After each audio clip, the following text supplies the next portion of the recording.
നമ്മൾ ചിരിച്ച് നമ്മൾ വിചാരിച്ച് ഏകദേശം ഈ കാര്യം നടക്ക് ചായ കുടിച്ച് അങ്ങനെ അങ്ങോട്ട് പോയി. അവന്റെ ആ പോക്കും റാഹത്തും നമ്മളിങ്ങനെ നോക്കി നിന്ന് റോഡിലേക്ക് അവരിങ്ങനെ കയറുമ്പോഴാണ് നമ്മൾ അയൽവാസിന്റെ മോട്ടോർ സൈക്കിള് ഇങ്ങനെ വരുന്നത്. അപ്പൊ അവര് കൈ കാണിച്ചു, നിർത്തി. പിന്നെന്തോ അവര് സംസാരിക്കുന്നത് കണ്ടു. അപ്പോഴേ അയൽവാസി ഇങ്ങനെ ഇങ്ങനെയൊക്കെ ഇങ്ങനെ കാണിക്കുന്നത് കണ്ടു. ഇങ്ങനെ കാണിക്കുന്നതൊക്കെ കണ്ടു. അതോടുകൂടെ നമ്മൾ ഭാര്യയോട് പറഞ്ഞു, നമുക്ക് അടുത്ത പുതിയാപ്പിളയെ വേറെ നോക്കാം, ഇതിന്റെ കാര്യം പോക്കാണ് എന്നും പറഞ്ഞു. അങ്ങനെ 2 ദിവസം കഴിഞ്ഞപ്പോ വിവരം കിട്ടി ആ കല്യാണം നടക്കൂല. ഉടനെ നമ്മൾ ഭാര്യയോട് പറയാ, ഇപ്പൊ എങ്ങനുണ്ട് എന്നാണ്. ഇപ്പൊ എങ്ങനുണ്ട്? ഞാൻ എന്നോട് അപ്പൊ തന്നെ പറഞ്ഞിട്ടില്ലേ.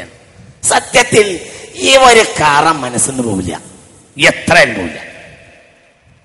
ഇതിനെന്താ അടിസ്ഥാനം? ഇവിടെ ഇപ്പൊ എന്താ സംഭവിച്ചത്? ഇവരിങ്ങനെ ഇറങ്ങി വരുന്ന നേരത്ത് പിന്നെ ആ ചെറുപ്പക്കാരനെ കണ്ടപ്പോ അവൻ ചോദിച്ചതാണ്. ഇവര് വന്നപ്പോ അവര് ആ നാട്ടുകാരല്ല, വല്ലാതെ വഴി പെട്ടെന്ന് അറിയൂല. അപ്പൊ ചോദിച്ചതാണ്, പെട്ടെന്നൊന്ന് അങ്ങോട്ട് കുന്നമംഗലത്തേക്ക് പോകണം, എന്താ ചെയ്യാം? അപ്പൊ പറഞ്ഞു അവന്, അയൽവാസി പറഞ്ഞു കൊടുത്തു, ഇങ്ങനെ പോവാ, കുറച്ച് ചുറ്റുവളവുണ്ടെങ്കിലും റോഡ് നല്ലതാണ്, തിരക്കടില്ല. ഇങ്ങനെ നല്ല റോഡ് കുറച്ച് മോശമാണ്, പക്ഷേ വഴി കുറച്ച് കിലോമീറ്റർ കമ്മിയുണ്ട്, ഇങ്ങനെയൊക്കെ പോകാവുന്നതാണ്. ഏതായാലും ഈ വഴിക്ക് പോകണ്ട, ഇവിടെ ഈ റോഡ് അടവാണ് എന്നിങ്ങനെ കാണിച്ചു കൊടുത്തത് കണ്ടു. ഇതാ സംഭവം. നമ്മളെ ഇത് കാണിച്ചപ്പോ മനസ്സിലായി, ഇതേതായാലും നിങ്ങൾ പോലത്തെ ഒരാൾക്ക് ശരിയാവില്ല. പിന്നെ നല്ലത് ഇവിടെയൊക്കെ നല്ല കുട്ടികളുണ്ട്, നിങ്ങൾ നമ്മളോടൊന്ന് അന്വേഷിക്കണ്ടേ, എന്തിനാ പോയി പെടാൻ നിൽക്കുന്നത്? ഇത് അവൻ പറയും പോലെ നമുക്ക് തോന്നുക. ഇതിനാണല്ലോ എന്നെ എന്ന് പറയാം. ഇത് എല്ലാരും നിരപരാധിയാ, രണ്ടാൾ നിരപരാധിയാ, ഇതാണല്ലോ എന്നെ. അള്ളാഹു അത്തരം ഒരു കാര്യത്തിന്റെ മറയിൽ പെടുന്നതിനെ തൊട്ട് അള്ളാഹു നമ്മളെ കാത്തുരക്ഷിക്കട്ടെ. അള്ളാഹിനെ തൊട്ട് കാവലിനെ തുടങ്ങും. ഇത് ഭയങ്കര ഒരു പേടിക്കേണ്ടതാ. ഇനി എന്ത് നന്നായാലും അവരുടെ മനസ്സിൽ ബാക്കിയുണ്ടാവും, എന്തെങ്കിലും ഒന്ന് ബാക്കിയുണ്ടാവും. മൂന്നാമത്തെ ത്വീറത്തെ ലക്ഷണബോധം. ഒരു ലക്ഷണബോധം എല്ലാവർക്കും ഉണ്ടാവും. അതെ, ലക്ഷണം നോക്കാൻ പാടില്ല എന്നൊക്കെ പറയുന്നവർക്കും ലക്ഷണബോധം ഉണ്ടാവും. ലക്ഷണം നോക്കരുത് എന്ന് പ്രസംഗിക്കാൻ വേണ്ടിയിട്ട്, വലിയ തീസിസ് സമർപ്പിക്കാൻ വേണ്ടിയിട്ട് എഴുതിയൊക്കെ തയ്യാറാക്കി വരുന്ന വഴി വണ്ടിയുടെ മുന്നിലേക്ക് ഒരു കറുത്ത പൂച്ച ചാടിയാൽ ഇന്നത്തെ യാത്ര നാശമല്ലോ എന്ന് അവനും തോന്നും. മനസ്സിലായില്ല നിങ്ങൾക്ക്? ലക്ഷണബോധം ഉണ്ടാവും, അതെല്ലാവർക്കും ഉണ്ടാവും. ബർട്രാൻഡ് റസ്സലിന്റെ വീട്ടുവാതിലിൽ കുതിരലാടം തറച്ചിരുന്നു എന്നാണ് ചരിത്രം. കാരണം യൂറോപ്പികൾക്ക് അങ്ങനെ ഒരു അഭിപ്രായം ഉണ്ടായിരുന്നു. ഫ്രണ്ട് വാതിലിൽ തേഞ്ഞ കുതിരലാടം തറച്ചാൽ ഭാഗ്യദേവത കടാക്ഷിക്കും എന്ന്. ലോകം കണ്ട ഏറ്റവും വലിയ നാസ്തിക പ്രഭുക്കളിൽ ഒരാളാണ് ബർട്രാൻഡ് റസ്സൽ. അയാളുടെ വീട്ടുവാതിലിൽ പോലും കുതിരലാടം തറച്ചിരുന്നു. പത്രക്കാർ ചോദിച്ചപ്പോ അയാൾ പറഞ്ഞു, എങ്ങാനും ഭാഗ്യം വരികയാണെങ്കിൽ റസ്സലിന്റെ വീട്ടിലായിട്ട് ഒഴിഞ്ഞു പോകണ്ടല്ലോ എന്ന് വിചാരിച്ചിട്ടാണ്. അപ്പൊ എന്നതുപോലെ അതാണ് ഹബീബായ റസൂലുള്ളാഹി സ്വല്ലല്ലാഹു അലൈഹി വസല്ലം പറഞ്ഞത്. എന്താ അസൂയ എന്നാൽ ശ്രദ്ധിക്കുക, തമന്നി സവാലി നിഅമത്തിൽ ഗൈരി ഇല്ലം യഹ്സുൽ ലഹു മിസ്ലുഹു എന്നാ. തമന്നി സവാലി നിഅമത്തിൽ ഗൈർ, വേറൊരാൾക്ക് ലഭിച്ച അനുഗ്രഹം നീങ്ങിപ്പോകാൻ കൊതിക്കുക. വഇല്ലം യഹ്സുൽ ലഹു മിസ്ലുഹു, അങ്ങനെയൊന്ന് തനിക്ക് ലഭിച്ചിട്ടില്ലെങ്കിലും. ലഭിക്കണമെന്നാണ് കൊടി. ഇനി ബൈ ചാൻസ് എനിക്ക് കിട്ടിയിട്ടില്ലെങ്കിലും അവനായിട്ട് എന്നേക്കാൾ ഉഷാറാവണ്ട. ഇതാണ് ഹസദ്. ആരും ആരെ പറ്റിയും ഈ പ്രസംഗം കഴിയുന്നവരെ ആലോചിക്കണ്ട. ഓരോരുത്തരും എനിക്കാ സോക്കലുണ്ടോ എന്ന് ആലോചിച്ചാൽ മതി. ഇത് കഴിയുന്നവരെ ഓരോരുത്തരും അങ്ങനെ ആലോചിക്കുക. അള്ളാഹു ഈ രോഗത്തെ തൊട്ട് നമ്മളെ കാക്കട്ടെ. ഖുർത്തുബി ഈ വ്യാഖ്യാനം പറയുന്നുണ്ട്. ഇബ്നു ഖയ്യിം തന്റെ അൽ-ലൗൽ മുനീറിലും ഇങ്ങനെ പറയുന്നുണ്ട്,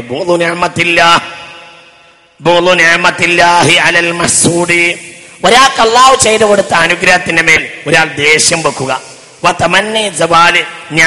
ആ നിഅമത്ത് അതിന്റെ അവകാശക്കായ ആണ് അള്ളാഹു നൽകിയത്.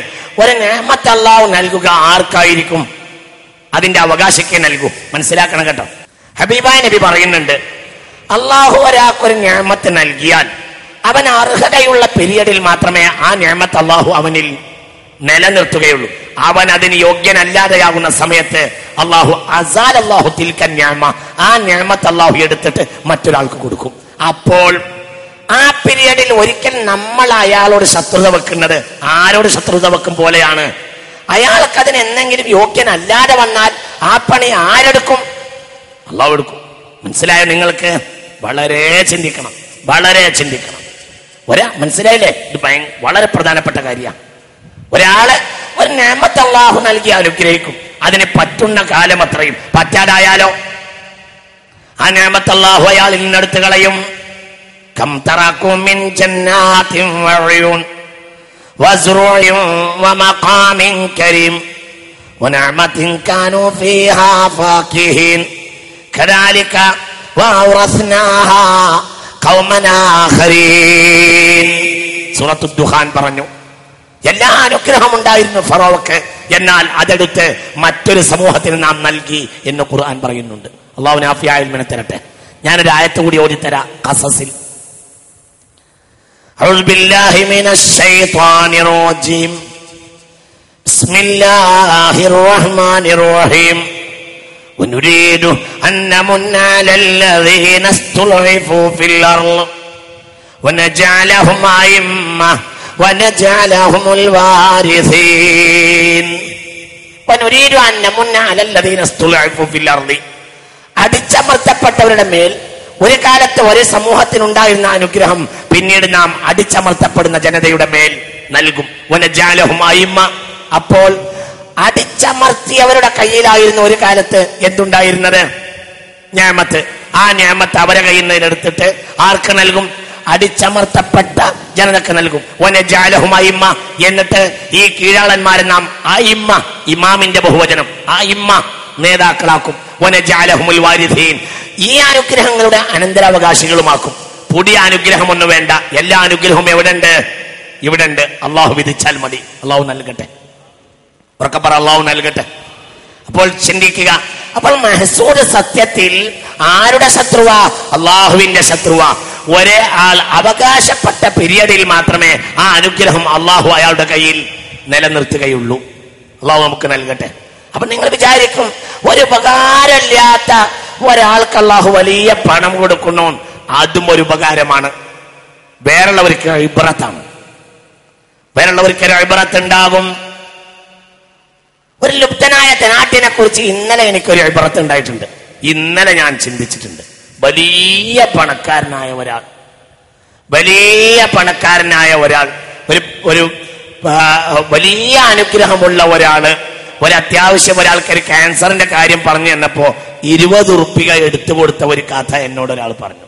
അയാൾക്ക് മന്ത്ലി ഒരു 3-4 ലക്ഷം രൂപ അയാളുടെ വിറ്റുവരുമാനങ്ങൾ തന്നെ, വസ്തുക്കളുടെ വിറ്റുവരുമാനം തന്നെ ഒരു 3-4 ലക്ഷം ഉറുപ്പിയുള്ള ഒരു ധനാഢ്യൻ ഒരാൾക്ക് ക്യാൻസർ ആണ്, ആശുപത്രി കൊണ്ടുപോകാൻ കുടുങ്ങിയിട്ടുണ്ടെന്ന് പറഞ്ഞപ്പോൾ 20 ഉറുപ്പിക കൊടുത്തു. നമ്മൾ ചിന്തിക്കും, ഈ മനുഷ്യന് പൈസ കിട്ടിയിട്ട് എന്താ കാര്യം? അതൊരു ഇബ്രത്താണ്, വേറുള്ളവർക്ക് ചിന്തിക്കാൻ വേണ്ടിയാണ്. ഇതിൽ നിന്ന് ആയിരക്കണക്കായ മനുഷ്യന്മാർക്ക് എന്തുണ്ടാവും? സ്വതക്ക പോലെ ഉണ്ടാവും. നാട്ടിൽ ഒരു പണിയെടുക്കാതെ 10 പൈസ ഇല്ലാതെ നടക്കുന്ന ഒരാളുണ്ടാവും. അയാളെ പറ്റി നമ്മൾ പറയും, എന്താണ് എന്റെ ജന്മം കൊണ്ടൊക്കെ കാര്യം? സത്യത്തിൽ നാട്ടിലെ ഏറ്റവും വലിയ ഉപകാരി അയാളാണ്. എന്താ അയാൾ ചെയ്ത ഉപകാരം?